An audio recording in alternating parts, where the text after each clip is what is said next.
तीन देशों के दौरे पर रवाना हो रहे हैं प्रधानमंत्री। साइप्रस, कनाडा और क्रोएशिया की यात्रा के लिए, जहां कनाडा में G7 शिखर सम्मेलन में वो हिस्सा लेंगे, जबकि साइप्रस और क्रोएशिया में अपने समकक्षों के साथ विशेष बैठकें होंगी। और साइप्रस प्रधानमंत्री नरेंद्र मोदी की यात्रा का पहला पड़ाव होगा।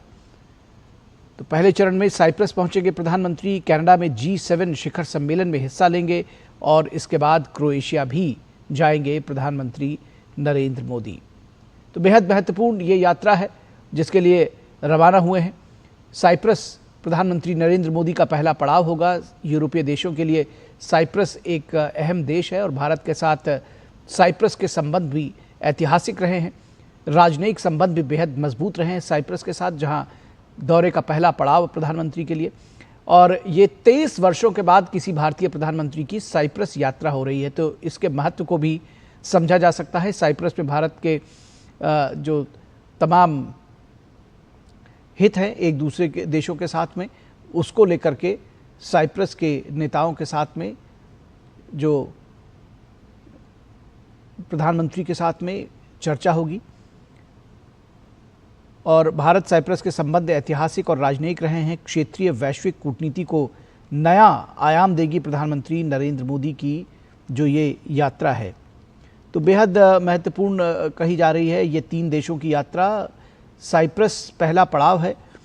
वैश्विक कूटनीति को नया आयाम देगी प्रधानमंत्री नरेंद्र मोदी की साइप्रस की ये यात्रा, इस लिहाज से भी क्योंकि 23 वर्षों के बाद कोई प्रधानमंत्री साइप्रस की यात्रा पर जा रहा है। तो पीएम वहां के राष्ट्रपति निकोस क्रिस्टोडोलाइड्स के साथ द्विपक्षीय वार्ता करेंगे, व्यापारिक नेताओं को संबोधित भी करेंगे और उसके बाद सोमवार को प्रधानमंत्री साइप्रस से कनाडा के लिए रवाना होंगे, कनाडा जाएंगे और वहां पर G7 शिखर सम्मेलन का आयोजन किया जा रहा है और उसमें प्रधानमंत्री हिस्सा लेंगे। पीएम की इस सम्मेलन में ये लगातार छठी भागीदारी होगी। पीएम G7 देशों सहित आमंत्रित देशों के नेताओं और वैश्विक संगठनों के शीर्ष अधिकारियों के साथ विभिन्न मुद्दों पर चर्चा करेंगे। तो जो तमाम इंटरनेशनल ऑर्गेनाइजेशंस हैं उनके प्रमुख भी इस G7 शिखर सम्मेलन में मौजूद होंगे, जिनके साथ प्रधानमंत्री नरेंद्र मोदी की 1-to-1 डायलॉग्स होंगे, द्विपक्षीय वार्ताएं होंगी। और इसके साथ ही साथ पीएम की कई द्विपक्षीय बैठकें होंगी। G7 शिखर सम्मेलन के साइडलाइंस पर भी जो आमंत्रित देश हैं उनके नेताओं के साथ में, और G7 शिखर सम्मेलन से जो जुड़े के जो देश हैं, जो 7 देश हैं, उनसे भी प्रधानमंत्री नरेंद्र मोदी की वार्ता होगी। तो बेहद महत्वपूर्ण ये कहा जा रहा है सम्मेलन। प्रधानमंत्री नरेंद्र मोदी लगातार छठी बार इस सम्मेलन में हिस्सा ले रहे हैं और यात्रा के तीसरे चरण में प्रधानमंत्री 18 जून को क्रोएशिया गणराज्य पहुंचेंगे।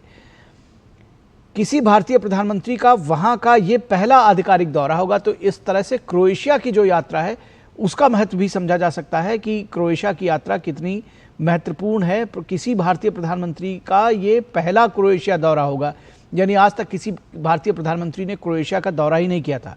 तो प्रधानमंत्री यात्रा के तीसरे चरण में क्रोएशिया पहुंचेंगे, क्रोएशिया गणराज्य, और पीएम अपने समकक्ष आंद्रेज प्लेनकोविक के साथ क्रोएशिया में द्विपक्षीय वार्ता करेंगे। तो कुल मिलाकर बेहद महत्वपूर्ण और व्यस्तताओं से भरा रहने वाला है प्रधानमंत्री नरेंद्र मोदी का ये दौरा।